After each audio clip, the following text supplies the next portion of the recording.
तू जिब्या को अमृत चाहिए और ये जो त्वचा है, जो हाथ है, ये अंगुलियों को स्पर्श कराइए।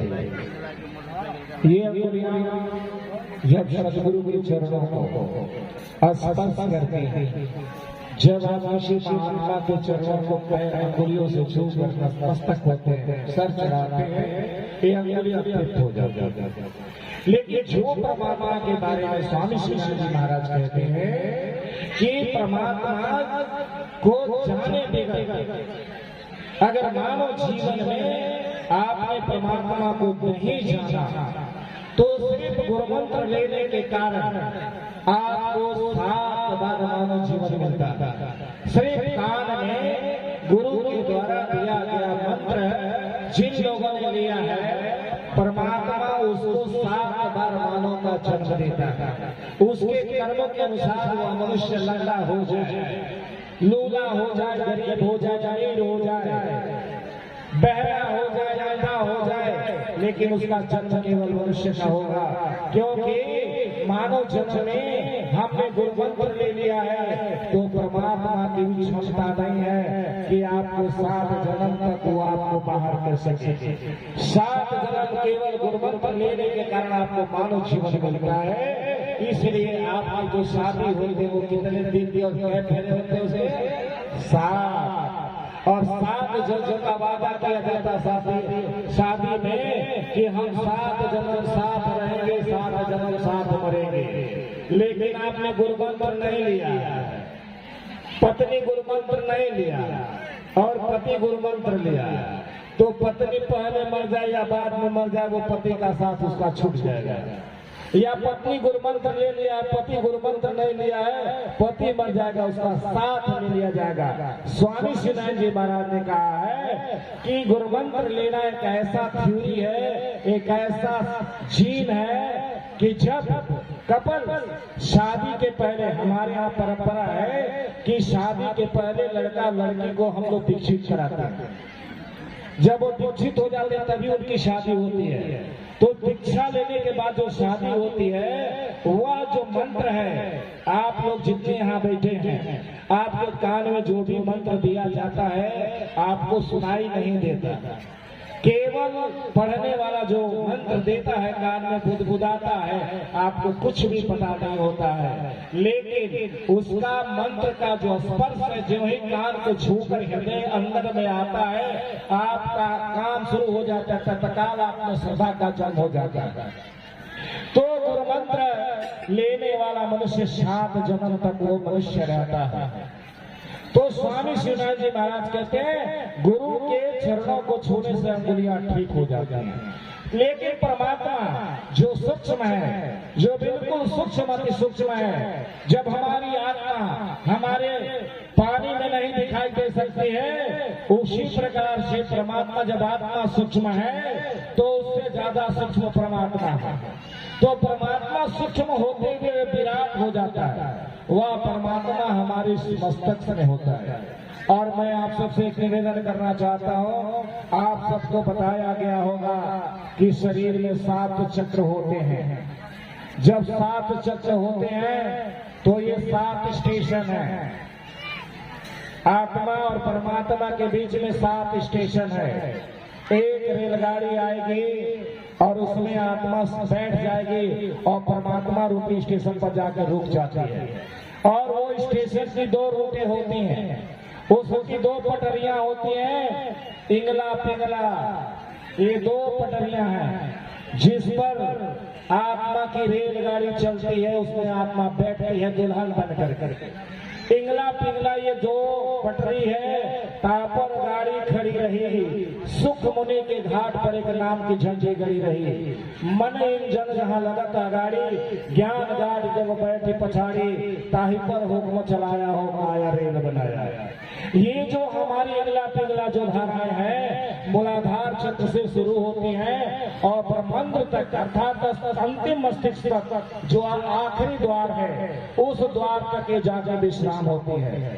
तो मैंने कल कहा था कि फूले फूलेला बल मुझ की जसवा, सतगुरु देहले लखाई हो। वह जो फूल है जिस पर हमारा परमात्मा विराजित है वह 1000 पंखुड़ियों का है, 1000 पंखुड़ियों का है और उसका रंग जो है नीला है। उस कमल का नील कमल जल तीन सुहावन भंवरा गुजेलता ही बीच हो, वाके डाढ़ पात नहीं शाखा नहीं कादो नहीं कीचो। उस फूल के ऊपर परमात्मा विराजित है। तो हमारे 7 स्टेशन में हमारी 7 शरीरें हैं। अब यात्रा आपको शुरू कर रहा हूं, यहीं से आप थोड़ा सा सुन लीजिएगा, 10 मिनट फिर मैं बाबू जी को दे दूंगा। जब आपके 7 चक्र है और यात्रा सभी को करनी है और शरीर में देखिए भौतिक शरीर जिसको कहते हैं, जो हमारा बाहर का हिस्सा दिखाई दे रहा है, जोशी जी महाराज को देख रहे हैं बाहर रूप से, हृदय लाल जी महाराज को देख रहे हैं बाहर रूप से, आप विनोदानंद जी को देख रहे हैं बाहर रूप से। ये जो बाहर की शरीर है इसको स्थूल जगत कहते हैं और इस स्थूल जगत का स्थूल शरीर के निर्माण में जानते हैं 7 वर्ष का समय लगता है। 7 ईयर्स, 7 वर्ष में हमारी पूरी शरीर का निर्माण हो जाता है। हमारी आंख पूरी एक्टिव हो जाती है, हमारे कान एक्टिव हो जाते हैं, सब पात्र हमारे एक्टिव हो जाते हैं। 7 साल में स्वामी श्रीनाथ जी ने 16 कला में पढ़ा, आप पढ़े होंगे, 7वें शोध राम रस पियई केवल नाम का स्मरण करें। ये 7 साल की अवस्था ऐसी है कि जिन बालकों ने 7 साल में ज्ञान को जाना, स्वामी श्रीनाथ जी महाराज कितने साल में जाने? 7 साल में। प्रहलाद ने कितने साल उम्र में जाना? 7 साल में। ध्रुव ने कितने उम्र में तपस्या किया? 7 साल में। यानी ये 3 नाम मैं आपको बताना चाहता हूँ। ये 7 जो शब्द है यानी अल्फाबेटिकल और जो नॉलेज है, जो अंक गणित है, यानी 0 से लेकर 0, 1, 2, 3, 4, 5, 6, 7, 8, 9 तक जो शब्द है, ये एक अंक का एक माने हैं और इसको नेचर अंक कहते हैं, प्राकृतिक संख्या बोलते हैं। बाकी अंकों को प्राकृतिक संख्या नहीं बोला जाता है, केवल 0, 1, 2, 3, 4, 5, 6, 7, 8 और 9 ये 9 संख्याओं को प्राकृतिक संख्या बोलते हैं और इस संख्याओं का आध्यात्मिक माने है। तो मैं ये कहना चाहता हूँ कि मूलाधार चक्र से इंगला और पिंगला 2 धाराएं हैं, 2 नाड़ियां हमारे मेरुदंड के बीच में, जो हमारा बैकबोन है, इस बैकबोन के अंदर भीतर एकदम खोखला पाइप है। उस पाइप के अंदर ये 2 नलियां इंगला और पिंगला दोनों ऊपर को बढ़ती हैं, ऊपर को बढ़ती हैं। इन 2 पटरियों पर 7 स्टेशन है। मूलाधार चक्र के बारे में मैंने कहा कि जब आप ध्यान करते हैं, ध्यान करने के लिए बैठते हैं तो आप आंख बंद करते हैं, आपको कुछ भी घटना का पता नहीं चलता है। आप बैठते जरूर हैं, घटना का पता नहीं चलता है, लेकिन 2 दिन, 4 दिन, 5 दिन, 7 दिन, 8 दिन, 10 दिन, 15 दिन अगर आप ध्यान में बैठते हैं तो मूलाधार चक्र एक्टिव हो जाता है। और जो ही मूलाधार चक्र एक्टिव होता है तो आपका जीवन बदल जाता है, आप में करुणा हो जाती है।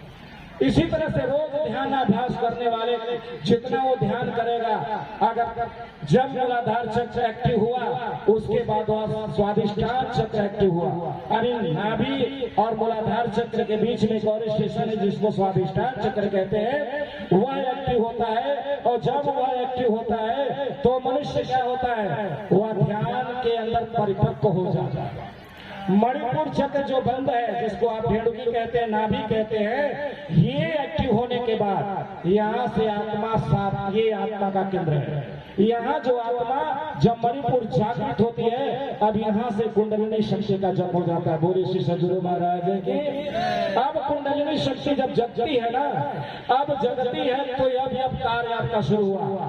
यात्रा शुरू किया, घर से निकले, थोड़ा पैदल चले, थोड़ा कैसे चले और दालकोला पहुंच गए, कोई आपको गाड़ी मिल गई, अब वहां से गाड़ी थोड़ा रफ्तार पकड़ लेगी। उसी प्रकार धीरे धीरे ध्यान के द्वारा कुंडलिनी शक्ति जब जागृत होती है तो धीरे धीरे अब आत्मा अपने प्रिया के देश को चलती है और चलते चलते ये मणिपुर चक्र से यानी कुंडली शक्ति जागृत होती है और ये कहाँ फेंक देती है? हृदय चक्र को। हृदय चक्र के अंदर ध्यान दें, हृदय चक्र हमारे लेफ्ट साइड है और लंग्स हमारे दाहिने साइड है। इसको जो अगर साधक नहीं समझ पाएगा, गुरु इसी का भेद बताता है, इसी के लिए गुरु होना पड़ता है और इसी के लिए शिष्य होना पड़ता है। जो शरीर के भेद को, जो शरीर के भाव को, जो शरीर के अंग प्रत्यंग के बारे में आध्यात्मिक रूप से समझ लेगा, उसके लिए ध्यान सुलभ हो जाएगा। अगर समझ नहीं पाते हैं तो करोड़ों जन्म लग जाएंगे, आपको कुछ होने वाला नहीं। अब हृदय चक्र से ज्यों ही हम कंठ चक्र में हमारी एक्टिविटी बढ़ती है, वर्षों 2-4 वर्ष ध्यान करने के उपरांत अब आपके अंदर काव्य का उदय हो जाता है। क्या हो जाता है? काव्य यानी गद्य समाप्त हो जाता है। जो आप बोल रहे थे अब वो काव्य में परिणित हो जाएगा, वो श्लोक में परिणित हो जाएगा। और बड़ी आश्चर्य की बात मैं आपको बताऊं कि जिन लोगों ने काव्य किया वो कभी पढ़े लिखे लोग नहीं, न कबीर पढ़े, न दरिया पढ़े, न पलटू पढ़े, न मेरा पढ़ी, न स्वामी शिवनाथ जी पढ़े, न ही मोहम्मद पढ़े, न जसस क्राइस्ट पकड़े और न कृष्ण ही पढ़े। आश्चर्य है, कृष्ण भैंस चराते रह गए और मोहम्मद साहब बकरी चराते रह गए, ईसा मसीह भेड़ चराते रह गए। ये भेड़ चराने वालों की भाषा है, किसी पीएचडी करने वालों की भाषा नहीं है। कालिदास ने स्याही को छुआ नहीं और जो संस्कृत बोल दिया उसके लिए मास्टर साहब को पता है। आप टीचर हैं हमारे गुरुदेव जी, और जो टीचर बैठे हैं इनको क वर्ग के बारे में नहीं पता होगा बढ़िया से कि क वर्ग का माने क्या है, ख वर्ग का क्या माने है। लेकिन उन संतों ने इस ऊर्जा को समझाया कि जब हमारा ध्यान कुछ दिन लगातार चलता रहता है और जब कंठ चक्र में हमारी ऊर्जा पहुंचती है, यहाँ काव्य का क्षण होता है और फिर ये कविता, ये चौपाई, ये छंद, ये अलंकार, ये सब निर्मित होने लगते हैं। और जो साधक भजन गाने वाले बहुत गाते हैं, इसमें जितने लोग बैठे हैं लड़ाई नहीं करना चाहता, बहुत सारे लोग बैठे जो भजन गाते हैं, लेकिन एक ऐसा भजन गाने वाला होता है जिसके गाने से अमृत एकदम टपकने लगता है। जिसने गाया औलाद वाला फूलो फलो तुम 1 पैसा दोगे तो वो 10 लाख देगा, और जिसने इसको गाया वो राजा घर छोड़ दिया था, वो लाख के चक्कर में नहीं लाख छोड़ के आया। इसलिए भजन गाने वाले भी जो परमात्मा का साधना करते हैं उनके स्वरों में मां सरस्वती बस जाती, जैसे हमारे सुनील बाबा के अंदर बैठी है। जब ये लेते थे नोट जरा ताली बजा के स्वागत करते हैं। अरे 2-4 वर्षों में हम लोग मेहमान हैं, अब बाबा जी का पता नहीं अभी रहेंगे, हमको लगता है कि 10 साल और रहेंगे। तो जाने वाले तो हम लोग सभी तैयारी है, लेकिन जाना तो पड़ेगा ही। और सुनील बाबा चल जाएंगे लेकिन यूट्यूब पे उनकी आवाज तो रहेगी, तो लोग सुन लेंगे कि चलो सुनील बाबा को सुन लेंगे, हम लोग को भी सुन लेंगे, आप लोग देख लेंगे। अब कोई जरूरत नहीं कि हम बस जाएंगे तो दिखाई नहीं देंगे, साइंस ने दे दिया। तो कंठ चक्र की ऊर्जा आगे से थोड़े होती है, हमने गिनाया मूलाधार चक्र से इधर से गिना रहा, ऐसा नहीं है। ये सारे चक्र पीछे की रोटों से जाता है। इसलिए स्वामी शिवनाथ जी ने कहा आसन पदम लगाई के। सूत्र क्या है? पहला आसन पदम लगाई के खींचो मकर के तार। मकर तार समझते हैं? अरे भाई नस है ना, इंगला पिंगला नस बिल्कुल मकर है। डॉक्टर साहब बैठे हैं वासुदेव जी, वासुदेव ना, इनको मालूम होगा कि जब हम भी डॉक्टर हैं, तो जब हम लोग डिलीवरी का ऑपरेशन करते हैं तो 2 तरह से करते हैं, नाक में एनेस्थीसिया देकर और पीछे की उस नसी में। तो हम लोग जब एनेस्थीसिया उसमें करते हैं, इंजेक्ट करते हैं, जब उस नस में लगा देंगे हम लोग, बड़े काबिल डॉक्टर लगाते हैं, सब डॉक्टर नहीं लगा सकते। काबिल डॉक्टर जब उसमें लगा देगा तो रोगी जो है बेहोश नहीं होगा, वो चेतना में होगा, सिर्फ शरीर उसकी जो होती है वो शुद्ध हो जाती है। हम कहीं से भी चाकू से फाड़ेंगे उसको पता दर्द नहीं होगा, लेकिन कटने का ये पता चलेगा कि कट रहा है। उसी तरह से ध्यान है। शून्य समाधि का जो चर्चा आया है वो ध्यान में यही एक बात है कि जब अभिनव आप ध्यान करने लगेंगे एक शून्य समाधि का जन्म होता है। जब आपको चींटी भी काटेगी तो आपको पता नहीं चल सकता है। अगर ध्यान में बैठे हैं और मच्छर ने काट दिया, आपको आभास हो गया तो यू आर नॉट ध्यान। उसमें भी तो ये कंठ चक्र जब हम लगातार ध्यान करते हैं तो यहाँ काव्य का जन्म होता है और तब विरह की वेदना होती है। तब स्वामी शिवानंद जी महाराज की भजनावली बनती है कि पिया मोर गइले विदेश आर संदेश दी हो गए रखी हजार पंथ के लाज आर रखिया जब पंथ के लाज ताज हम बचाइए हो। ये स्वामी जी का विरह है। उन्होंने ज्ञान दिया और लगभग 685 भजन उनके हृदय से निकले और उन भजनों को हम गाते रहे। आज तक गाएंगे, नवीन होता रहेगा। आप गायकों को सुन रहे होंगे, लगातार वो गा रहे हैं, लेकिन क्या उन भजनों से आपको कभी अतृप्ति हुई है? आप सुनते रहेंगे उसको, लेकिन अगर वहीं गा दिया जाए मैंने तुझको चाहा, कितना मिनट सुनेंगे? ज्यादा नहीं। जो भजने मन के तल पर जिंदा हैं वो ज्यादा देर तक सुन नहीं सकते। और दूसरी बात, आज हमारे विश्व के नहीं, भारत और बिहार के खासतौर से जो कवि हैं, जो बिहार के कवि हैं, जो भोजपुरी के राइटर हैं, ये सारे राइटर इतने अश्लील गाने लिखे हैं शरीर के तल पर कि हम हमारे माता बहन एक साथ बैठ कर उसको सुन नहीं सकते हैं। और ये बड़ा दुर्भाग्य है। इसलिए कवियों का जो ज्ञान होता है, जो कभी ध्यान ही नहीं होता वो शरीर के तल पर गाता है। जो थोड़ा बड़ा ज्ञान है वो मन के तल पर गाता है, लेकिन जो परम ध्यानी है वो आत्मा के तल पर गाता है। बोले श्री सद्गुरु महाराज की।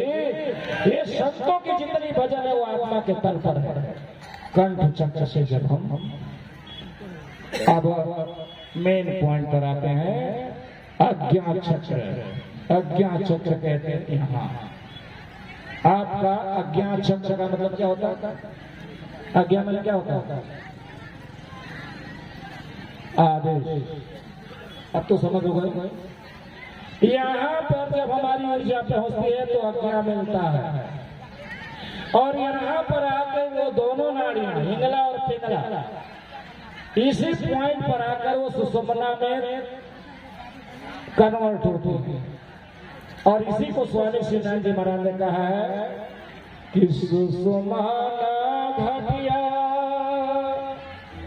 के साकर बटिया हम धानियाल बैस हो। थोड़ा हमारी भी मदद कर दीजिए, बेईमानी मत कीजिए हमारे साथ। सुनील बाबा गाते हैं तो आप लोग धन धना धन धन धना धन धन धन धन, हम बुढ़ा सब गाते हैं तो बस पन पना पर बाप पना पर। ये क्या तरीका है? तो देखिए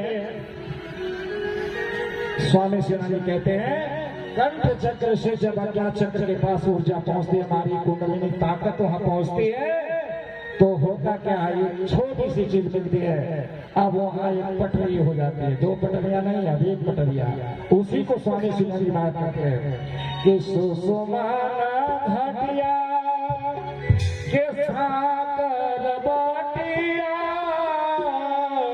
हम धानियाल बैस हो।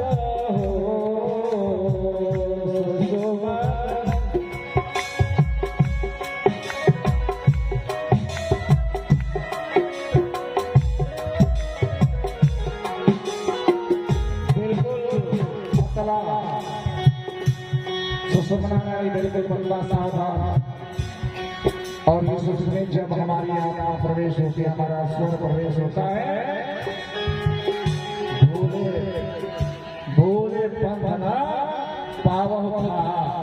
यहाँ पर साधक दो घटनाएं घटती हैं। अगर सही सुषुम्ना में प्रवेश कर गया तो परमात्मा को पालेगा, और अगर बिछड़ गया तो पागल भी हो सकता है। इसके द्वारा मैं बोले सतगुरु महाराज की तो सुषुम्ना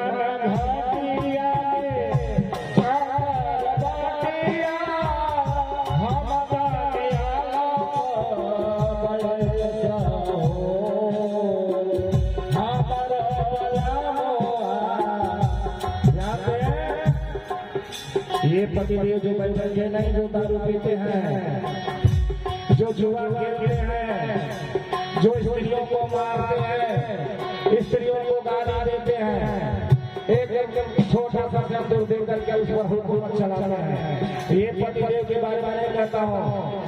वह पतिदेव जो स्त्रियों के भी पति हैं और पुरुषों के भी पति हैं। सार शब्द में देख विचारी और एक ही पुरुष अवश्य बनारी। सुषुम्ना घटिया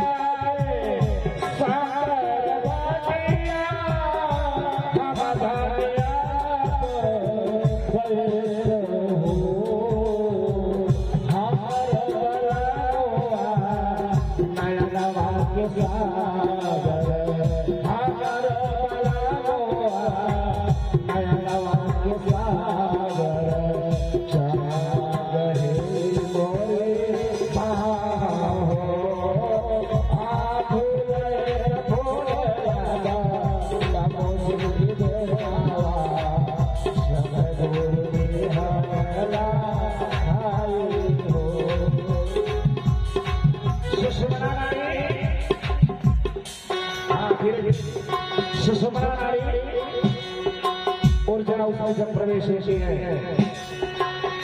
तो स्वामी इशारा करके जो है क्या कहते हैं, घटिया घटिया किसको कहते हैं, आपको घटिया एक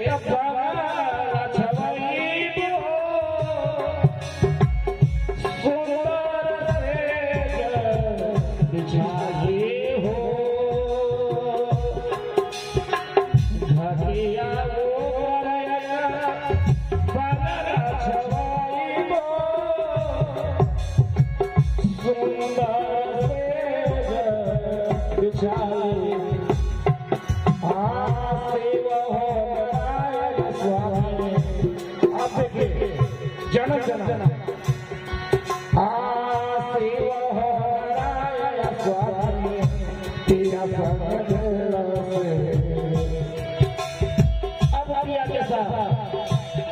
यहाँ का मुलाकात होता है, जो कमल द्वार पर बैठा हुआ और वो कैसा है, वो पुरुष कैसा है, आधा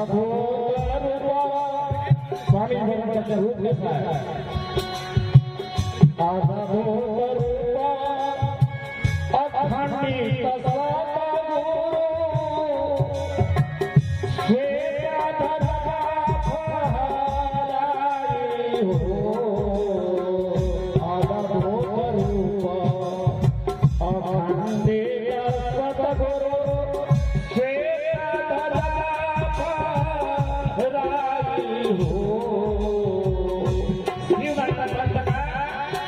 ये जो बर्फर होने वाली है वो सफेद होना चाहिए।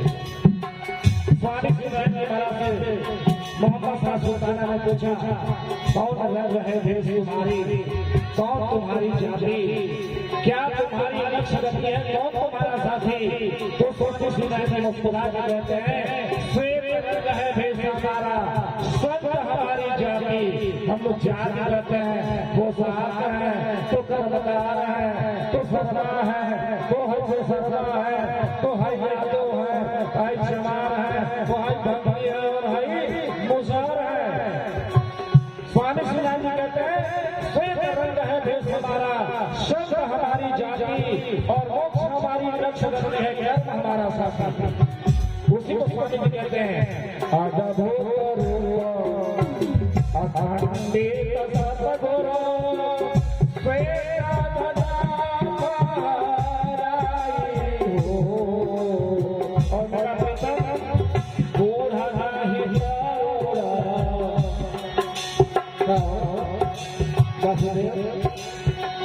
करिया मेरा रूप जैसा मतलब अब हमारे अरे बूढ़ा है बूढ़ा बाबर है बूढ़ा ऐसा है यहाँ जो बैठा हुआ उसको दर्शन से ही लेगा बूढ़ा है बूढ़ा बाबर है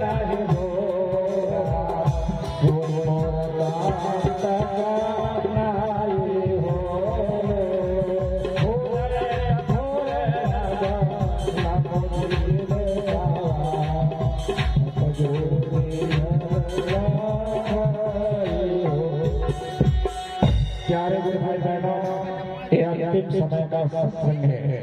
कुछ देरों के बाद कड़ा प्रसाद का आगमन होगा, पूजन होगा, आरती होगी, विश्राम हो जाएगा।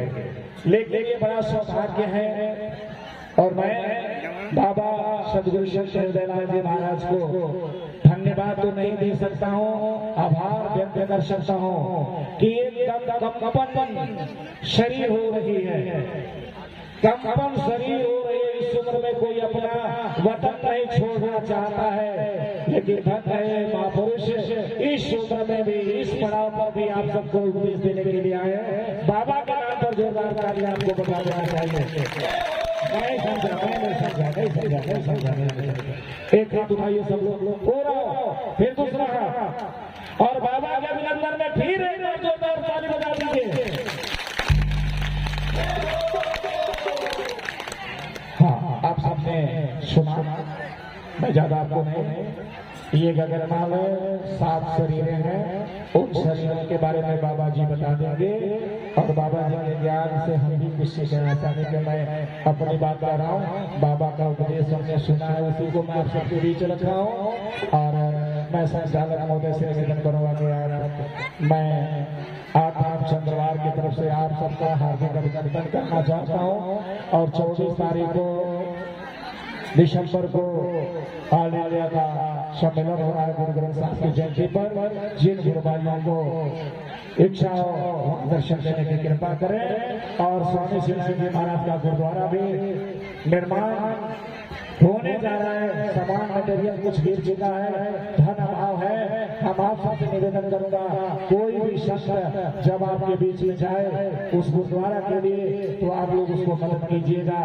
हम सब भी वही कार्य कर रहे हैं और भी लोग कार्य कर रहे हैं। इन्हीं शब्दों के साथ अगर मेरी वाणी में किसी प्रकार का आप लोग को चोट लगी हो, कृपया आप अपना समझ क्षमा करेंगे।